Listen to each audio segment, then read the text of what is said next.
Si la fin du monde était pour demain, voici comment nous serions prévenus. Mais d'abord, pour commencer, abonnez-vous à ma chaîne et activez la cloche de notification pour ne plus manquer mes prochaines vidéos.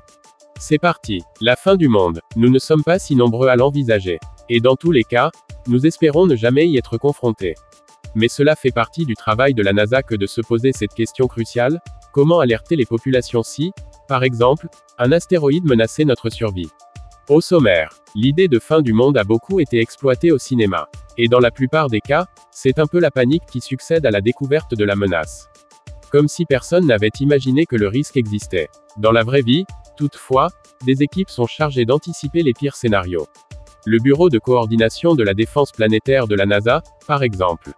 Il vient de révéler ses plans si la menace venait à se préciser sous la forme d'un astéroïde dont l'orbite croiserait le chemin de la Terre. L'humanité peut-elle se préparer face à la fin du monde pour potentiellement s'en protéger? La réponse avec Astropierre dans cet épisode de Futura dans les étoiles. Rappelons que les chercheurs estiment qu'un astéroïde devient potentiellement dangereux lorsque son diamètre est estimé à plus de 140 mètres, et que son orbite passe, à un moment ou un autre, à une distance inférieure à 0,5. Unité astronomique. Une unité astronomique correspond à la distance Terre, Soleil, de celle de notre planète. Le réseau international d'alerte aux astéroïdes, IAWN, en suit actuellement quelques 2300 et continue de surveiller notre ciel en quête de nouveaux candidats.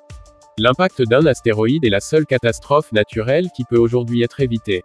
Copyright S décoré, Adobe Stock. Ainsi, généralement, l'IAWN détecte les astéroïdes potentiellement dangereux bien avant que la menace se précise. Un doute plane par exemple sur Bennu qui pourrait heurter la Terre d'ici 159 ans. Et la NASA estime avoir besoin de 5 à 10 ans aujourd'hui pour mettre en branle une mission de défense planétaire. Comprenez, pour envoyer un engin vers l'astéroïde menaçant afin de modifier sa trajectoire et nous éviter la collision.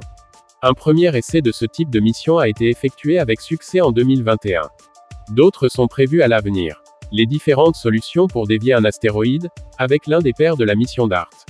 En haut des plans imaginés par la NASA, donc, trouver les astéroïdes potentiellement dangereux avant qu'ils ne nous trouvent.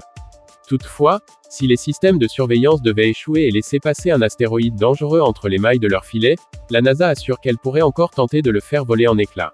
Histoire de minimiser les impacts sur Terre. Et si l'alerte n'était vraiment donnée que quelques mois avant la collision?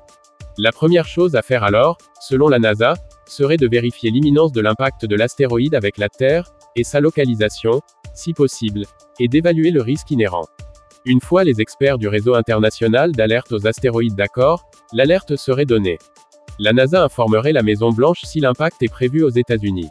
S'il constituait une menace globale, c'est l'IAWN qui préviendrait le Bureau des Affaires spatiales des Nations Unies. Charge à eux de relayer l'information aux populations. Une lourde charge, car l'impact d'un astéroïde peut réellement causer des dégâts importants sur la Terre. Il y a 66 millions d'années, un objet de près de 10 km de diamètre mettait un terme au règne des dinosaures. Si un astéroïde semblable croisait à nouveau notre route, une onde de choc 2 millions de fois plus puissante que celle provoquée par une bombe atomique soufflerait les forêts et déclencherait des tsunamis. Un séisme global de magnitude 10 ferait s'effondrer nos villes. Et un nuage de cendres, de poussière et de vapeur s'installerait au-dessus des survivants, les plongeant dans un froid glacial. Si cette vidéo t'a plu, prends une seconde pour partager et pour me laisser un pouce bleu. À bientôt.